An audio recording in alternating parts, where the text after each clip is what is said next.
ಓಂ ಶ್ರೀ ಗುರುಭ್ಯೋ ನಮಃ. ಫ್ರೆಂಡ್ಸ್, ಎಲ್ಲರಿಗೂ ನಮಸ್ಕಾರ. ಪ್ರೀತಿಯ ಮೇಷರಾಶಿಯವರೇ, 12, 13, 14 ಮತ್ತು 15ರಂದು ನಿಮ್ಮ ಜೀವನದಲ್ಲಿ ಒಬ್ಬ ಮಹಿಳೆಯಿಂದ ಉಂಟಾಗಬಹುದಾದ ಪರಿಣಾಮಗಳು ಸಾಮಾನ್ಯ ಘಟನೆಗಳಲ್ಲ.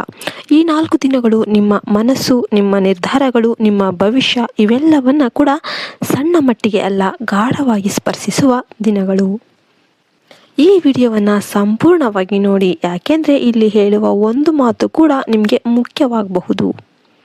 ವಿಡಿಯೋಗೆ ಒಂದು ಲೈಕ್ ಕೊಟ್ಟು ಜೈ ಶ್ರೀರಾಮ್ ಅಂತ ಕಮೆಂಟ್ ಮಾಡೋದನ್ನ ಮರಿಬೇಡಿ. ಮೇಷರಾಶಿಯವರ ಸ್ವಭಾವವೇ ಬೆಂಕಿ ಅಂತದ್ದು. ನೀವು ತೀರ್ಮಾನ ಮಾಡಿದರೆ ಹಿಂಜರಿಯುವುದಿಲ್ಲ. ನಿಮ್ಮಲ್ಲಿ ಆತ್ಮವಿಶ್ವಾಸ ತುಂಬಿರುತ್ತದೆ. ಆದರೆ ಕೆಲವೊಮ್ಮೆ ಆ ತೀವ್ರತೆ ನಿಮ್ಮ ಹೃದಯದ ವಿಚಾರಗಳಲ್ಲಿ ಗೊಂದಲವನ್ನು ಉಂಟು ಮಾಡುತ್ತೆ. ಇದೇ ಸಮಯದಲ್ಲಿ 12ರಿಂದ 15ರವರೆಗೆ ಒಬ್ಬ ಮಹಿಳೆ ನಿಮ್ಮ ಬದುಕಿನ ಕೇಂದ್ರ ಬಿಂದು ಆಗಬಹುದು. ಆ ಮಹಿಳೆ ಯಾರು ಇರಬಹುದು? ಅವರು ನಿಮ್ಮ ಕುಟುಂಬದವರು ಇರಬಹುದು, ಹಳೆಯ ಪ್ರೇಮ ಸಂಬಂಧದವರು ಇರಬಹುದು, ಅಥವಾ ನಿಮ್ಮ ಕಚೇರಿಯ ಸಹೋದ್ಯೋಗಿ ಆಗಿರಬಹುದು. ಕೆಲವರಿಗೆ ಇದು ಹೊಸ ಪರಿಚಯ ಆದರೂ ಕೂಡ ಆಗಿರಬಹುದು. 12ರಂದು ಆರಂಭದ ದಿನ. ಈ ದಿನ ನೀವು ಆ ಮಹಿಳೆಯಿಂದ ಒಂದು ಸುದ್ದಿಯನ್ನು ಕೇಳಬಹುದು, ಒಂದು ಮಾತು ಅಥವಾ ಒಂದು ಸೂಚನೆ ಪಡೆಯುವ ಸಾಧ್ಯತೆ ಇದೆ. ಅದು ನಿಮಗೆ ಅಚ್ಚರಿಯನ್ನು ಉಂಟು ಮಾಡಬಹುದು. ನೀವು ನಿರೀಕ್ಷಿಸದ ಒಂದು ಸಮಯದಲ್ಲಿ ಬಂದ ಒಂದು ಕಾಲ್, ಒಂದು ಮೆಸೇಜ್ ಅಥವಾ ಮುಖಾಮುಖಿ ಭೇಟಿ ನಿಮ್ಮ ಮನಸ್ಸಿನಲ್ಲಿ ಹಳೆಯ ನೆನಪುಗಳು ಮತ್ತೆ ಜಾಗೃತವಾಗಬಹುದು. ನೀವು ಬಲಿಷ್ಠರಾದರೂ ಕೂಡ ಹೃದಯದ ವಿಷಯದಲ್ಲಿ ಸ್ವಲ್ಪ ಸೊಗಸಾದವರು. ಆ ದಿನ ನಿಮ್ಮ ಭಾವನೆಗಳು ಸ್ವಲ್ಪ ಅಸ್ಥಿರ ಆಗಬಹುದು. 13ರಂದು ಮನಸ್ಸಿನ ಗೊಂದಲ. ಈ ದಿನ ನೀವು ತೆಗೆದುಕೊಳ್ಳುವ ಪ್ರತಿಯೊಂದು ನಿರ್ಧಾರಕ್ಕೂ ಕೂಡ ಆ ಮಹಿಳೆಯ ಪ್ರಭಾವ ಇದ್ದೇ ಇರುತ್ತೆ. ನೀವು ಕೆಲಸದಲ್ಲಿದ್ದರೂ ಕೂಡ ಮನಸ್ಸು ಬೇರೆಡೆ ಇರುತ್ತೆ. ನಿಮ್ಮ ಮೇಲೆ ಅವಳು ಒತ್ತಡ ತರೋದಿಲ್ಲ, ಆದರೆ ಅವಳ ಮಾತುಗಳು ನಿಮ್ಮ ಮನಸ್ಸಿನೊಳಗೆ ಪ್ರಶ್ನೆಗಳನ್ನು ಹುಟ್ಟು ಹಾಕಬಹುದು.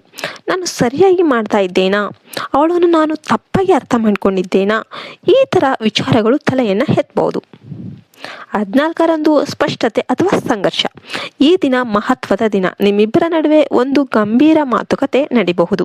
ಕೆಲವರಿಗೆ ಇದು ಮನಸ್ಸಿನ ಭಾರ ಕಡಿಮೆ ಮಾಡುವ ದಿನ, ಸತ್ಯ ಹೊರಬರುವ ದಿನ. ಆದರೆ ಕೆಲವರಿಗೆ ಇದು ಸ್ವಲ್ಪ ಸಂಘರ್ಷದ ದಿನ ಕೂಡ ಆಗಿರಬಹುದು. ಮೇಷರಾಶಿಯವರ ತೀವ್ರ ಸ್ವಭಾವದಿಂದ ಮಾತು ತೀವ್ರವಾಗಬಹುದು.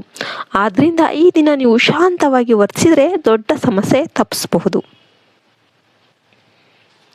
15ರಂದು ಫಲಿತಾಂಶ. ಈ ದಿನವೇ ನಿಮ್ಮ ನಿರ್ಧಾರಗಳ ಪರಿಣಾಮ ಕಂಡುಬರುತ್ತೆ. ನೀವು ಶಾಂತವಾಗಿ ವಿವೇಕದಿಂದ ನಡೆದುಕೊಂಡ್ರೆ ಸಂಬಂಧ ಗಟ್ಟಿಯಾಗಬಹುದು. ನಿಮ್ಮ ಜೀವನದಲ್ಲಿ ಹೊಸ ಅಧ್ಯಾಯ ಆರಂಭ ಆಗಬಹುದು. ಆದರೆ ಕೋಪಕ್ಕೆ ಒಳಗಾಗಿ ತುರ್ತು ನಿರ್ಧಾರ ತೆಗೆದುಕೊಂಡ್ರೆ ದೂರವಾಗುವ ಸಂಭವ ಕೂಡ ಇರುತ್ತೆ. ಮೇಷರಾಶಿಯವರೇ, ಈ 4 ದಿನಗಳಲ್ಲಿ ಮುಖ್ಯವಾಗಿ ಗಮನಿಸಬೇಕಾದದ್ದು ನಿಮ್ಮ ಮಾತು. ನೀವು ನೇರವಾಗಿ ಮಾತನಾಡುವವರು. ಕೆಲವೊಮ್ಮೆ ಸತ್ಯವನ್ನ ಹೇಳುವ ರೀತಿ ಮುಖ್ಯ. ಆ ಮಹಿಳೆಯ ಮನಸ್ಸು ಈಗ ಸಂವೇದನಶೀಲರಾಗಿರಬಹುದು. ನೀವು ಹೇಳುವ ಒಂದು ಕಠಿಣ ಪದವು ಕೂಡ ದೊಡ್ಡ ಅಂತರವನ್ನ ಉಂಟು ಮಾಡಬಹುದು. ಜ್ಯೋತಿಷ್ಯ ದೃಷ್ಟಿಯಿಂದ ನೋಡಿದ್ರೆ ಚಂದ್ರನ ಸಂಚಾರ ನಿಮ್ಮ ರಾಶಿಗೆ ಭಾವನಾತ್ಮಕ ಸ್ಪಂದನೆಯನ್ನ ಹೆಚ್ಚಿಸ್ತಾ ಇದೆ. ಇದರಿಂದ ನೀವು ತೀವ್ರವಾಗಿ ಪ್ರತಿಕ್ರಿಯಿಸುವ ಸಾಧ್ಯತೆ ಇದೆ. ಆದರೆ ಗುರುಗ್ರಹದ ಅನುಗ್ರಹದಿಂದ ಅಂತಿಮವಾಗಿ ನಿಮಗೆ ಒಳ್ಳೆಯದಾಗುವ ಮಾರ್ಗವೇ ತೆರೆದಿದೆ. ಈ ಮಹಿಳೆ ನಿಮ್ಮ ಜೀವನಕ್ಕೆ ಕೇವಲ ಭಾವನೆ ತರಲು ಬಂದಿಲ್ಲ. ಅವಳು ಒಂದು ಪಾಠ, ಒಂದು ಪರೀಕ್ಷೆ, ಒಂದು ಅವಕಾಶ. ಕೆಲವರಿಗೆ ಇದು ಪ್ರೇಮದಲ್ಲಿ ಪುನರ್ಜನ್ಮ, ಕೆಲವರಿಗೆ ಇದು ಕುಟುಂಬದಲ್ಲಿ ಗೊಂದಲ ಪರಿಹಾರ, ಕೆಲವರಿಗೆ ಇದು ಉದ್ಯೋಗ ಕ್ಷೇತ್ರದಲ್ಲಿ ಪ್ರಗತಿ. ಹೌದು, ಕೆಲ ಮೇಷರಾಶಿಯವರಿಗೆ ಈ ಮಹಿಳೆಯಿಂದ ಆರ್ಥಿಕ ಅವಕಾಶ ಕೂಡ ಬರಬಹುದು. ಒಂದು ಜಂಟಿ ಯೋಜನೆ, ಒಂದು ಹೊಸ ವ್ಯವಹಾರ ಸಲಹೆ ಅಥವಾ ಹೂಡಿಕೆ ವಿಷಯದಲ್ಲಿ ಮಾರ್ಗದರ್ಶನ. ನೀವು ಸರಿಯಾಗಿ ಆಲಿಸಿದರೆ ಲಾಭ, ಅಹಂಕಾರದಿಂದ ತಿರಸ್ಕರಿಸಿದರೆ ನಷ್ಟ. ಇನ್ನೊಂದು ಮುಖ್ಯ ಸೂಚನೆ ಹೇಳೋದಾದ್ರೆ, ಈ ದಿನಗಳಲ್ಲಿ ಕನಸುಗಳು ಹೆಚ್ಚಾಗಬಹುದು. ನೀವು ಆ ಮಹಿಳೆಯ ಬಗ್ಗೆ ಕನಸು ಕಾಣಬಹುದು. ಅದು ನಿಮ್ಮ ಅಂತರಂಗದ ಸೂಚನೆ. ನಿಮ್ಮ ಮನಸ್ಸು ಹೇಳುವ ಮಾತನ್ನ ಸಂಪೂರ್ಣವಾಗಿ ನಿರ್ಲಕ್ಷಿಸಕ್ಕೆ ಹೋಗಬೇಡಿ. ಮೇಷರಾಶಿಯವರೇ, ನೀವು ನಾಯಕತ್ವದ ಗುಣವನ್ನ ಹೊಂದಿರುವವರು. ಆದರೆ ಸಂಬಂಧಗಳಲ್ಲಿ ಎದುರಾಳಿ ಸೋಲು ಅಲ್ಲ. ಇಬ್ಬರೂ ಕೂಡ ಗೆಲ್ಲುವ ಮಾರ್ಗವನ್ನ ಆಯ್ಕೆ ಮಾಡಿ. 12, 13, 14, 15 ಈ 4 ದಿನಗಳು ನಿಮ್ಮ ಪ್ರೇಮ, ನಿಮ್ಮ ಗೌರವ, ನಿಮ್ಮ ನಿರ್ಧಾರ ಶಕ್ತಿ ಇವೆಲ್ಲವನ್ನು ಕೂಡ ಪರೀಕ್ಷೆಯಿಂದ ನೋಡಬಹುದು. ಆದರೆ ನೀವು ಯಾವುದೇ ಕಾರಣಕ್ಕೂ ಧೈರ್ಯದಿಂದ, ಶಾಂತಿಯಿಂದ ನಡೆದುಕೊಂಡಿದ್ದೆ ಆದರೆ ಈ ಮಹಿಳೆ ನಿಮ್ಮ ಜೀವನದಲ್ಲಿ ಆಶೀರ್ವಾದ ಕೂಡ ಆಗಬಹುದು. ಕೊನೆಯದಾಗಿ ಒಂದು ಸಣ್ಣ ಪರಿಹಾರ ಹೇಳೋದಾದರೆ, ಈ 4 ದಿನಗಳಲ್ಲಿ ಬೆಳಿಗ್ಗೆ ಸೂರ್ಯನಿಗೆ ನೀರು ಅರ್ಪಿಸಿ ಮನಸ್ಸಿನಲ್ಲಿ ಶಾಂತಿ ಕೋರಿ ಪ್ರಾರ್ಥನೆ ಮಾಡಿ ಕೆಂಪು ಬಣ್ಣದ ಹೂವಿನಿಂದ ದೇವರಿಗೆ ಅರ್ಚನೆ ಮಾಡಿದರೆ ಭಾವನಾತ್ಮಕ ಸ್ಥಿರತೆ ಹೆಚ್ಚಾಗುತ್ತೆ.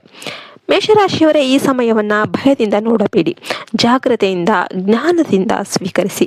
ಯಾಕೆಂದರೆ ನಿಮ್ಮ ಜೀವನದಲ್ಲಿ ಕೆಲವೊಮ್ಮೆ ಒಂದು ಮಹಿಳೆಯ ಪ್ರವೇಶನೇ ನಿಮ್ಮ ಭಾಗ್ಯವನ್ನು ಬದಲಾಯಿಸಬಹುದು. ಈ ವಿಡಿಯೋ ನಿಮಗೆ ಉಪಯುಕ್ತ ಆಯಿತು ಅನಿಸಿದರೆ ಲೈಕ್ ಮಾಡಿ, ಶೇರ್ ಮಾಡಿ ಮತ್ತು ಮೇಷರಾಶಿಯ ಇನ್ನಷ್ಟು ಭವಿಷ್ಯ ತಿಳಿದುಕೊಳ್ಳಲು ನಮ್ಮೊಂದಿಗೆ ನಮ್ಮ ಚಾನಲ್ ಸಬ್ಸ್ಕ್ರೈಬ್ ಮಾಡೋದನ್ನು ಮರಿಬೇಡಿ. ನಿಮಗೆಲ್ಲ ಒಳ್ಳೆಯದಾಗಲಿ ಅಂತ ಹಾರೈಸ್ತಾ ಈ ವಿಡಿಯೋನ ಮುಗಿಸ್ತಾ ಇದ್ದೇನೆ. ಜೈ ಹಿಂದ್, ಜೈ ಭಾರತ್, ಮತ್ತೆ ಹರಿ ಓಂ ತತ್ಸತ್. ಸರ್ವೇಶನೋ ಸುಖಿನೋ ಭವಂತು.